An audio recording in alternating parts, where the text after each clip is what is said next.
अस्सलाम वालेकुम। आज की वीडियो में हम करेंगे एक्सरसाइज 1A क्वेश्चन नंबर 15 और इससे जो पिछले क्वेश्चंस हैं वो मैं अपनी पिछली वीडियोस में कर चुकी हूँ और उनका लिंक मैं डिस्क्रिप्शन में भी दे दूँगी और इस वीडियो के एंड पे भी उनकी प्लेलिस्ट लगा दूँगी। और अगर अभी तक आपने मेरा चैनल सब्सक्राइब नहीं किया तो इसको सब्सक्राइब कर दीजिए और बेल आइकन को लाजमी प्रेस कीजिएगा ताकि आपको न्यू आने वाली वीडियोस के बारे में पता चल सके। ये जो एक्सरसाइज है ये न्यू एडिशन जो 7th एडिशन आया है D2 का, उसकी एक्सरसाइज है ये। और इसके मैंने इसकी 1B स्टार्ट करा दी थी लेकिन काफ़ी सारे स्टूडेंट्स का कमेंट सेक्शन में उन्होंने कहा था कि क्वेश्चन नंबर 15 जो है वो करवा दें, तो दैट्स वाई मैंने क्वेश्चन नंबर 15 करवा रही हूँ। तो हमारे पास है जी the total monthly income $D for a salesman who sells tire consists of a basic salary of $600 and a variable amount which depends on the number of tires he sells. For each tire he sells he receives $8। यानी कि इसमें क्या है कि एक बंदा है, ठीक है, उसकी बेसिक सैलरी कितनी है, $600 है, ठीक है। और वेरिएबल अमाउंट ये होती है कि बेसिक तो उसकी सैलरी 600 है ना, ऊपर अब वेरिएबल अमाउंट है, यानी कि जितने वो टायर्स बेचेगा उस हिसाब से उसकी और जो है इनकम वो उसमें ऐड होती जाएगी। यानी कि जितने ज़्यादा वो टायर्स बेचेगा उतने उसमें पैसे 600 में और ऐड होते जाएंगे, ठीक है। अगर वो एक टायर और बेचेगा ना तो ये ₹8 इसमें ऐड हो जाएंगे और ये $608 बन जाएंगे, ठीक है। यानी कि जितने ज़्यादा वो टायर्स बेचता जाएगा उसकी पे ज़्यादा होती जाएगी, ठीक है। तो ये वेरिएबल अमाउंट होती है कि जिस महीने वो जितने बेचेगा उतने जो है उसके पैसे ऐड होते जाएंगे, ठीक है। अच्छा, इसमें फर्स्ट पार्ट क्या, if the salesman sells 95 tyres in a particular month find his total income for that month, ठीक है। अगर वो कह रहे हैं कि एक सेल्समैन है, ये जो सेल्समैन है इसने अगर 95 टायर्स जो हैं वो बेचे हैं एक महीने में, तो हमने बताना है कि उसकी इनकम उस महीने की कितनी थी, ठीक है। सेकंड में क्या है जी, if the salesman monthly income for a particular month is $1680, calculate the number of tyres he sells in that month. अब इसमें क्या है कि अगर वो कह रहे हैं कि जो सेल्समैन है अगर उसको जो है पूरे मंथ की जो पे मिली है वो मिली है $1680, तो हमने ये बताना है कि उसने कितने टायर्स को बेचा है उस मंथ में, ठीक है। थर्ड वन क्या है हमारे पास, right down the formula connecting D and N where N is the number of tires that salesman sells in a particular month, ठीक है। अब इसमें वो हमने क्या करना है कि हमने एक फार्मूला बनाना है जो कि कनेक्ट करेगा डी और एन को, ठीक है। और एन के हमारे पास नंबर ऑफ टायर्स हैं। फोर्थ में हमने क्या करना है, draw the graph D against N is D is directly proportional to N, use graph to explain your answer, ठीक है। इसमें हमने क्या बताना है लास्ट में कि क्या डी जो है वो डायरेक्टली प्रोपोर्शनल है एन के। और ये हम किस तरह बता सकते हैं कि अगर जो लाइन होती है ना, जो हम ग्राफ ड्रॉ करते हैं उसकी जो लाइन होती है वो जो ओरिजिन होता है ना, यानी कि जो जीरो होता है, अगर तो वो उसको पास कर दे, यानी कि हमारे पास दोनों जो कोऑर्डिनेट जैसे कि डी और एन है दोनों अगर जीरो को पास कर लेंगे यानी कि 0 0 आ जाएगा उनका फर्स्ट पॉइंट, यानी कि वो डायरेक्टली प्रोपोर्शनल हैं। और अगर जीरो नहीं आता तो इसका मतलब है वो डायरेक्टली प्रोपोर्शनल नहीं है। तो स्टार्ट करते हैं इसको, शीट ले लेते हैं, हम स्टार्ट करते हैं। इसका फर्स्ट पार्ट क्या है हमारे पास कि if the salesman sells 95 tyres in a particular month find his total income for that month. हमने उसकी इनकम फाइंड आउट करनी है उस महीने की, ठीक है, अगर उसने 95 टायर्स को बेचा है, ठीक है। तो हम यहाँ पे सोल्यूशन लिख देते हैं, हम यहाँ पे लिखते हैं कि total income of that month, यानी कि उस मंथ उसकी कितनी इनकम थी जिस मंथ उसने 95 टायर्स को बेचा था। बेसिकली बेसिक इनकम तो उसकी है ना 600, उसमें अब उसने ये एक्स्ट्रा है, वेरिएबल अमाउंट है ये उसकी जो उसने 95 टायर्स को बेचा है, ठीक है। तो हम क्या करेंगे कि 95 को मल्टीप्लाई कर देंगे 8 से। वो किस वजह से, क्योंकि अगर वो एक टायर और बेचता है ना तो उसको ईच टायर पे उसको $8 मिलते हैं, ठीक है। तो उसने कितने बेचे 95, तो 95 को हम 8 से मल्टीप्लाई कर देंगे, ठीक है। तो यहाँ पे हम लिख देते हैं total income of that month, ठीक है। Total income of that month कितनी है हमारे पास $600, और उसने कितने टायर्स बेचे हैं 95 टायर्स बेचे हैं और एक टायर के उससे कितने मिले हैं, अगर उसे एक टायर के $8 मिलते तो 95 टायर्स के कितने मिलेंगे, हम क्या कर देंगे $8 को मल्टीप्लाई कर देंगे 95 से, ठीक है। तो अब कैलकुलेटर यूज़ कर लेते हैं हम। तो जब हम मल्टीप्लाई करेंगे जी 8 को हम मल्टीप्लाई कर लेते हैं पहले 95 से, तो हमारे पास आ रहा है जी 760,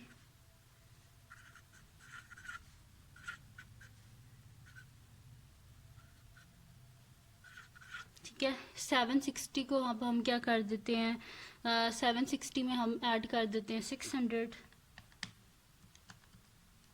तो हमारे पास आ रहे हैं जी 1360, ठीक है, यानी कि $1360, ठीक है।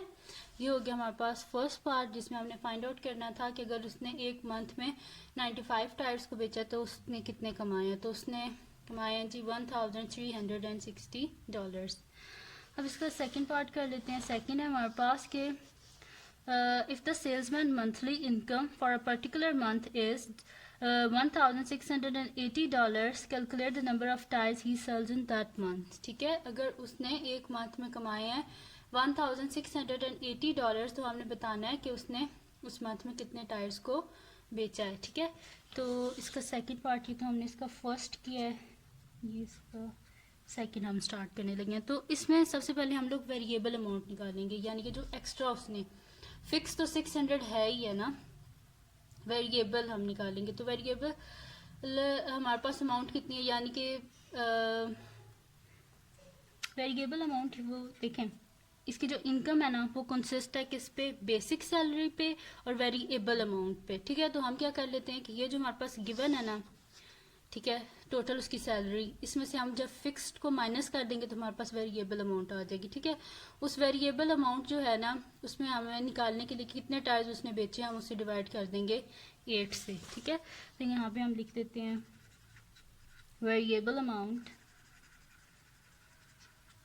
इज इक्वल्स टू डॉलर्स, जितने उसने मिले थे 1680, इसमें से ये हम क्या कर देते हैं फिक्स्ड को, टोटल में से फिक्स्ड को जब माइनस कर देंगे तो पीछे क्या बच जाएगी, वेरिएबल अमाउंट। तो ये हमारे पास आ जाएगा जी 1680 माइनस 600, 1080, ठीक है। तो हमारे पास क्या आ गया $1080, यानी कि ये वेरिएबल अमाउंट है जो उसने एक्स्ट्रा कमाई है। तो इसको एक्स्ट्रा को निकालने के लिए इसमें से कि कितने उसने टायर्स बेचे हम इसको क्या कर देंगे 8 से डिवाइड कर देंगे। तो हम यहाँ पे लिखेंगे number of tyres he sells in that month, ये जो हमारे पास अमाउंट है ना इसको डिवाइड कर देते हैं 8 से, ठीक है। जो हमारे पास अमाउंट है उसे हमने 8 से डिवाइड कर दिया है, तो हमारे पास कितने आ जाएंगे 1080, इसको डिवाइड कर देते हैं हम 8 से, तो हमारे पास क्या आ रहा है जी 135, यानी कि जिस मंथ उसने कमाए थे ना $1680, उस मंथ उसने 135 टायर्स को बेचा था, ठीक है। तो number of tyres he sells in that month is equal to 135 tyres, ठीक है। अब इसका थर्ड पार्ट स्टार्ट कर लेते हैं। थर्ड क्या जी हमारे पास, right down a formula connecting D and N where N is the number of tyres the salesman sells in a month, ठीक है। इसमें वो कह रहे हैं कि हमने क्या करना है कि एक फार्मूला बनाना है जो कि कनेक्ट करे डी और एन को, और एन के हमारे पास नंबर ऑफ टायर्स जो कि सेल्समैन सेल करता है एक मंथ में, ठीक है। तो यहाँ पे लिख लेते हैं हम थर्ड, ठीक है। तो इसमें वेरिएबल अमाउंट हम इसमें देखें उसकी सैलरी किस पे है हमारे पास, किन दो चीज़ों पे है, टोटल उसकी इनकम, एक तो बेसिक हमारे पास अमाउंट है या जिसे फिक्स्ड अमाउंट आप कह लें, और उसमें जब हम ऐड कर देते हैं वेरिएबल अमाउंट, ठीक है। तो बेसिक उसकी क्या है, ये फिक्स्ड अमाउंट उसकी क्या लें, वो 600 है। और वेरिएबल क्या है कि हमारे पास जितने टायर्स उसके बिकेंगे, ठीक है, उतने वो उसमें ऐड होते जाएंगे, और एक टायर बिकने पे उसे कितने मिलते हैं, $8, ठीक है। तो हम यहाँ पे लिख देते हैं कि सबसे पहले वेरिएबल फिक्स, तो हमें पता है ना फिक्स अमाउंट कितनी है, $600 है, तो वेरिएबल अमाउंट को सबसे पहले हम फाइंड आउट कर लेते हैं, ठीक है। तो यहाँ पे गिवन क्या है हमारे पास कि एन क्या नंबर ऑफ टायर्स हैं, ठीक है। सिंस हमारे पास क्या गिवन है, N is the number of tyres, ठीक है। एन के हमारे पास नंबर ऑफ टायर्स हैं, तो हम क्या कर देंगे जी, वेरिएबल अमाउंट हम किससे निकाल लेंगे कि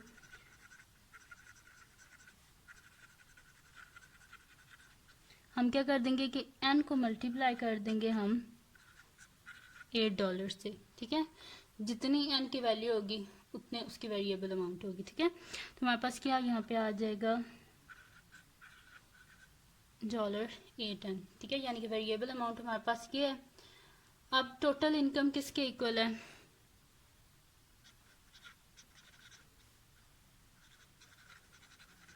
टोटल इनकम उसकी किसके इक्वल है, वेरिएबल अमाउंट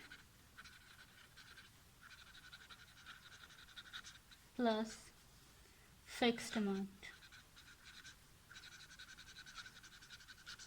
ठीक है, variable amount plus fixed amount. तो टोटल इनकम किसके इक्वल है, उसने क्या बताया था हमारे पास कि write down a formula connecting D and N where N is the number of tiles salesman sells in a month, और डी के हमारे पास सबसे ऊपर लिखा हुआ था हमारे पास क्वेश्चन में, टोटल मंथली इनकम $D है हमारे पास, ठीक है। तो टोटल इनकम हमारे पास क्या आ जाएगा, यहाँ पे डी आ जाएगा, is equals two variable amount क्या है हमारे पास 8n है, ठीक है। तो यहाँ पे हम लिख देंगे 8n, और इसमें ऐड कर देंगे फिक्स अमाउंट कितनी है हमारे पास 600। तो ये आ गया जो हमारे पास equation, d is equals to 8n plus 600, ठीक है। तो ये था जी क्वेश्चन, सॉरी पार्ट नंबर जो उसका 3 था उसका सोल्यूशन। और अब इसका हम करते हैं नेक्स्ट पार्ट जो हमारे पास है 4th वन, ठीक है। तो 4th वन के हमारे पास ये शायद ही यहाँ पे draw the graph of d against n, is d is directly proportional to n, use the graph to explain your answer, ठीक है। हमने क्या करना है, ग्राफ को ड्रॉ करना है d अगेंस्ट n, ठीक है, और हमने बताना है कि क्या d डायरेक्टली प्रोपोर्शनल है n के, ठीक है। तो ग्राफ को ड्रॉ करने के लिए सबसे पहले तो हमने जो इक्वेशन बनाई है वो हम यूज़ करेंगे, उसमें हम वैल्यूज़ को चेंज करेंगे, तो हम देखेंगे हमारे पास क्या वैल्यूज़ आती हैं और उन वैल्यूज़ को यूज़ करके हम ग्राफ को प्लॉट कर लेंगे, ठीक है। तो 4th वन है हमारे पास, इक्वेशन क्या आई थी जी हमारे पास, ये d is equals to 8n plus 600,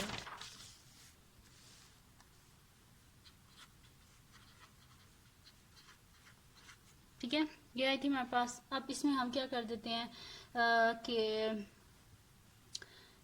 जैसे जैसे n की वैल्यूज़ चेंज होती जाएंगी, ठीक है, d की वैल्यूज़ चेंज होती जाएंगी, ठीक है, क्योंकि ये तो फिक्स्ड अमाउंट है ना, n के हमारे पास वेरिएबल अमाउंट है, तो जैसे जैसे n की वैल्यूज़ चेंज होती जाएंगी d जो है वो चेंज होता जाएगा। तो यहाँ पे सबसे पहले हम क्या कर लेते हैं कि n को 0 लिख लेते हैं, यहाँ पे हम लिख लेते हैं when n is equals to 0, तो d क्या आ जाएगा, d is equals to 8 into 0 plus 600, यानी कि d क्या आ जाएगा 0 प्लस 600 क्या हो जाएगा 600, यानी कि जब हमारे पास होगा ना when n is equals to 0, तो d क्या होगा हमारे पास 600, n 0 होगा तो d क्या होगा 600, यानी कि अगर उसने कुछ ना भी कमाया ना, मतलब कि अगर उसने टायर ना भी बेचे ना, तो उसे 600 तो मिलेंगे ही मिलेंगे, ठीक है।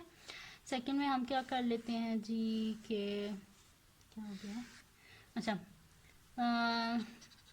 व्हेन हम क्या कर लेते हैं कि n को कुछ भी रख लेते हैं, 0 रख लिए, 50 रख लेते हैं, कुछ भी रख लें, ठीक है, ग्राफ ही हमने बनाना है ना। When n is equals to 50, तो हमारे पास d क्या आ जाएगा, d is equals to 8 into 50 plus 600, ठीक है, यानी कि डी क्या आ जाएगा हमारे पास, 8 को 50 से मल्टीप्लाई करें, 400, 400 प्लस 600, यानी कि डी क्या आ गया हमारे पास 1000। ठीक है, यानी कि जब भी हमारे पास n 50 होगा तो डी क्या होगा हमारे पास 1000। ठीक है, तो यानी कि जब वो 50 टायर्स को बेचेगा तो उसकी टोटल क्या हो जाएगी, 1000 हो जाएगी। ठीक है, तो स्टार्ट कर लेते हैं अब हम।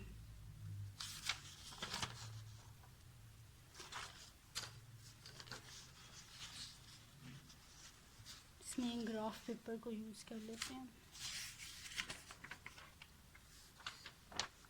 ठीक है, ये ग्राफ पेपर मैंने ले लिया। अब यहाँ से मार्कर ले लेते हैं हम। ठीक है, तो इसमें हमारे पास क्या था, d अगेंस्ट n था, यानी कि हम क्या कर लेते हैं, हॉरिजॉन्टल पे n को रख लेते हैं, वर्टिकल एक्सिस पे हम d को रख लेते हैं। भी मुश्किल नहीं है एक्सरसाइज, आप ध्यान से कीजिएगा, हो जाएगी इजीली। ठीक है, ये d हो गया हमारे पास।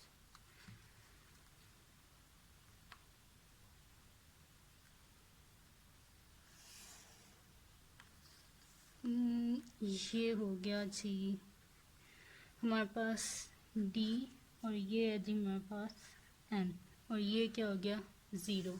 ठीक है, अब इसमें है कि हमारे पास कि हमने ग्राफ को प्लॉट करना है। ठीक है, अगर तो वो यहाँ पे दोनों 0 0 आ गए, ठीक है, जैसे कि यहाँ पे 0 नहीं आया, जब n 0 था तो d क्या है 600 है।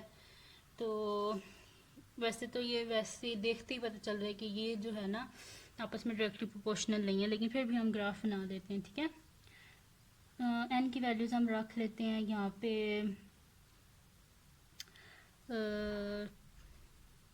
20।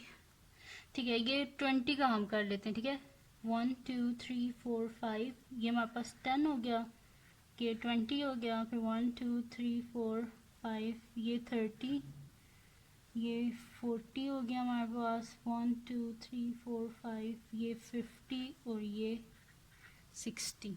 ठीक है, ये हो गया हमारे पास। देखें, जो एक बड़ा ब्लॉक होता है, पहले भी कई दफ़ा बता चुकी हूँ, उसके बीच में 10 स्मॉल बॉक्सेस होते हैं। मैंने स्मॉल बॉक्सेस को 10 सेंटीमीटर के को रख लिया, स्मॉल 5 बॉक्सेस को। ठीक है, तो इस तरह मैंने किया। और यहाँ पे हम क्या कर लेते हैं कि इसको भी हम कुछ इसी तरह कर लेते हैं। ठीक है, 1 2 3 4 5, यहाँ पे हमारे पास आ जाएगा जी 100 कर लेते हैं इसको, फिर 1 2 3 4 5 200। ठीक है, फिर 1 2 3 4 5 300, फिर ये आ जाएगा जी हमारे पास 400, फिर 1 2 3 4 5, ये 500, 1 2 3 4 5 600, 1 2 3 1 2 3 4 5 700, ये 800, 1 2 3 4 5 900, और ये आ गया जी मेरे पास 1000। ठीक है, इस तरह मैंने यानी कि स्मॉल 5 बॉक्सेस को मैंने जो है ना यहाँ पे वर्टिकल एक्सिस में स्मॉल 5 बॉक्सेस जो है 100 सेंटीमीटर या 100 डिवीजन की कुल रखे। ठीक है, अब क्या कर लेते हैं, ग्राफ को ड्रॉ कर लेते हैं। तो हमारे पास क्या आया था कि जब n 0 था तो d हमारे पास क्या आया 600, यानी कि n जब 0 था तो d क्या आया हमारे पास 600। ये पॉइंट है हमारा। ठीक है, ये वाला।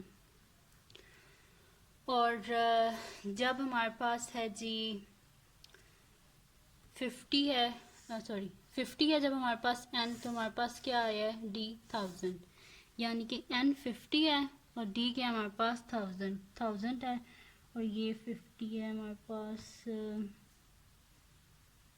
1 2 3 4 2 3 4 5, ये पॉइंट है हमारे पास। ठीक है, इनको कनेक्ट कर देते हैं आपस में।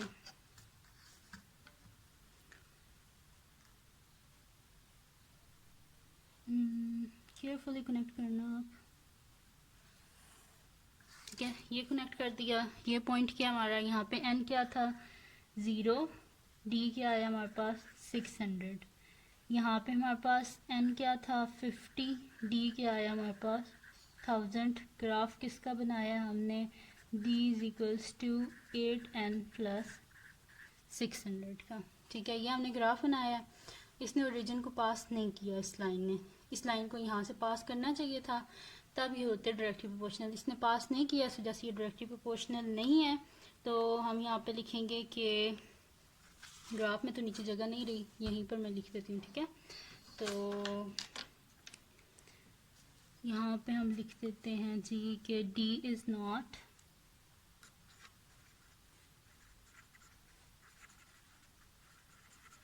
directly proportional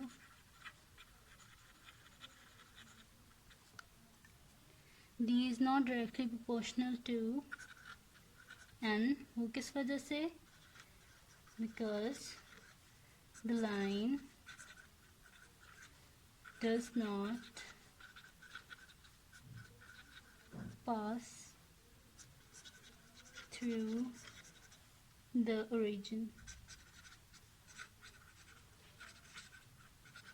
ठीक है, ये आपस में डायरेक्टली प्रोपोर्शनल नहीं है। वो किस वजह से, क्योंकि ये जो लाइन है इसने ओरिजिन 0 को पास नहीं किया। ठीक है, तो ये आपस में डायरेक्टली प्रोपोर्शनल नहीं है। ठीक है, तो ये थी जी आज की वीडियो। अगर आपको पसंद आई हो तो इसको लाइक कीजिएगा, मेरे चैनल को सब्सक्राइब कीजिएगा और बेल आइकन को लाजमी प्रेस कीजिएगा ताकि आपको न्यू आने वाली वीडियोस के बारे में पता चल सके। और दुआओं में याद रखिएगा। अल्लाह हाफिज़। और इस वीडियो को आपने लाजमी अपने फ्रेंड्स के साथ भी शेयर करना, फैमिली के साथ भी शेयर करना है और उन सब से कहना कि वो चैनल को सब्सक्राइब कर दें और दुआ में याद रखिएगा। अल्लाह हाफिज़।